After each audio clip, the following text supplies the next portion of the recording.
Hello， 大家好，欢迎收看麦10万语啊。今天给大家做一个很久之前就有很多人想要我做的东西，就是泡芙。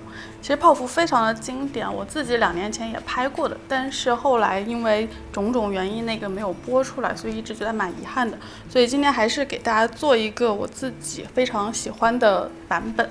它外面有酥皮，然后底下这个泡芙会非常的酥脆，里头的内馅儿跟之前一样，一次都会做很多个口味，有原味的、榴莲味的，还有抹茶味。首先我们来做卡士达奶油，需要一点吉利丁，泡冷水泡软，蛋黄中加糖拌匀，接着加一点牛奶，大概50毫升的样子。把低筋面粉30克过筛加入进去，搅成这种比较浓稠的面糊。然后把一条香草豆荚破开，用刀尖把里头的香草籽刮出来，放到锅中，豆荚一起放进去，接着牛奶倒进去，煮到这样冒小泡的状态，把牛奶趁热倒进蛋黄糊中。一开始一定要慢哦，不要把蛋黄给烫熟了，边倒边搅拌，到后面就可以快一点。完全拌匀之后呢，这时候锅里剩下一个香草豆荚取出去扔掉，拌好的牛奶蛋黄倒回锅中，继续开小火煮，中间也是不停的要搅拌，锅中会越来越浓稠，煮到最后这样会冒泡的状态。现在可以关火，趁热的时候赶紧加入泡软的吉利丁片，继续搅匀。这就是卡士达酱了。倒回刚才的玻璃碗中，盖上保鲜膜，注意保鲜膜贴着它的表面放，不然表面会出硬皮。放入冰箱去冷藏，需要至少1个小时哦。在等它冷的时候，我们来做泡芙的主体。首先是酥皮的部分，就是它表面会裂开的那一部分。你需要在室温下完全软化过的黄油、细砂糖加进去。然后如果你有一次性手套的话，戴上手套直接捏会比较快，或者用刮刀也行。抓匀之后，低筋面粉120克过一下筛，过筛后的面粉直接加入黄油中，依然是用手抓匀，就变成这样湿湿黏黏的面糊。把它整个转移到一张保鲜膜上，卷一卷，然后用手给它捏一捏塑形，成为一个直径3到4公分的圆柱体，就可以放到冰箱去冷藏了。接着来做泡芙壳的面糊。首先面粉过一下筛，牛奶跟黄油放在锅里头煮沸，趁热的时候把面粉一次性的全部倒进去，然后迅速的开始搅拌，这样面粉会迅速的糊化，在锅里形成这样粘稠的状态。你能感受到这个面团它很有粘性。这时候关火，稍微搅拌一下，让面团散一下温，加1小撮盐和1小勺糖，接着就可以加鸡蛋了，一个一个的加进去哦。鸡蛋加入之后，用刮刀迅速的搅拌，你就能看到面团会把这个蛋液完全吸收进去。注意，因为鸡蛋大小各不同，我用的蛋比较大，大概53、55克一个的样子。如果你家蛋比较小的话，可能会需要4个。反正最后你要观察这个面糊的状态，这样缠起来之后，刮刀上的面糊会掉下去，然后留下一个小小的三角形，就大概是这个状态。好了，现在面糊可以装入到裱花袋中。前面是这样一个小小的圆嘴，把面糊往前赶一赶。烤箱可以去预热了，你需要预热到210度。做泡芙一个比较烦的地方就是煮完面糊的这个锅会比较难洗，这个时候如果你能有洗碗机的话，其实是可以大大节省你的劳动力的。像这台松下的台上式洗碗机容量就挺大的，这种全身都是不锈钢的锅就可以整个放进去。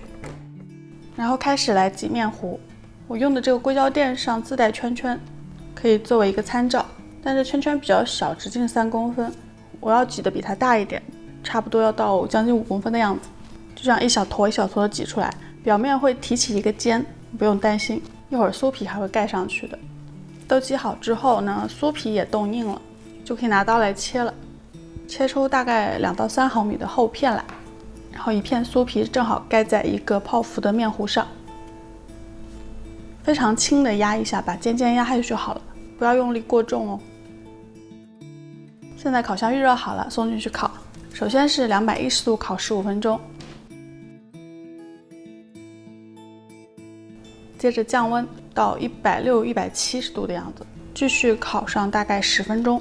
中间千万不要打开烤箱门哦，一开门泡芙就会塌下去的。取出来，在底下可以戳个洞，帮助里头的水分完全散发出来。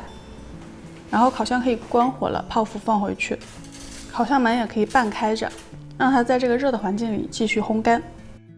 然后看看之前做好的卡士达酱，这时候已经彻底冷却了，我们可以来准备内馅了。首先来做抹茶味的，抹茶粉放到碗中，加一点点水，1到2勺就够了。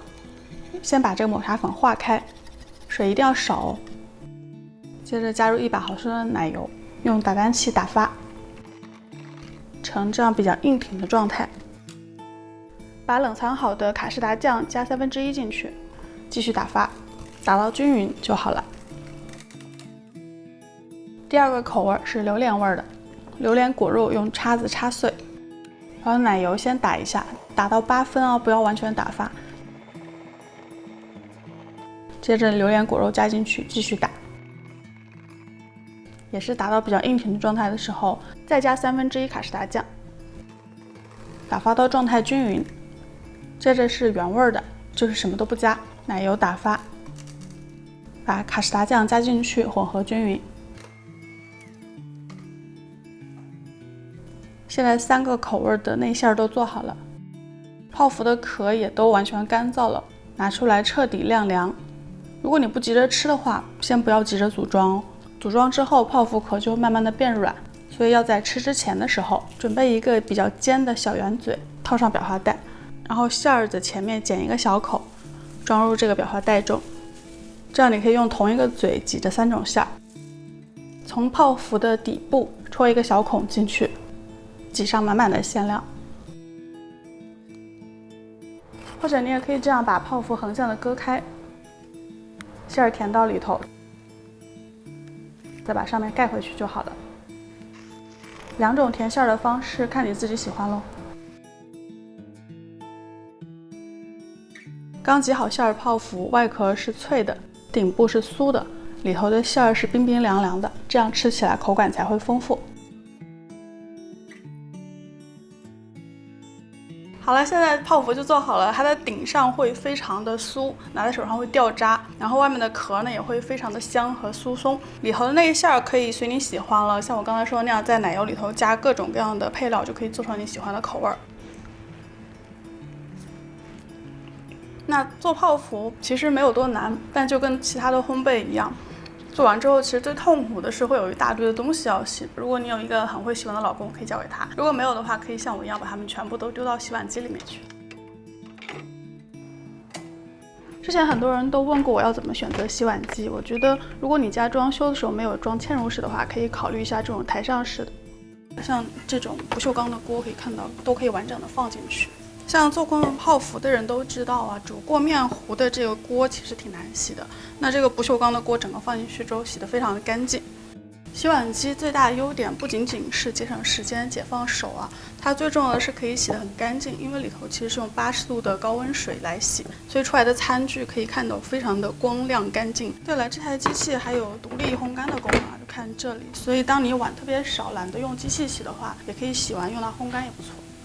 好了，今天的节目就到这儿了。喜欢我的节目，不要忘记收藏并分享哦。如果喜欢我本人的话呢，欢迎大家订阅我的频道，每周3都会有更新。咱们下周再见了，拜拜。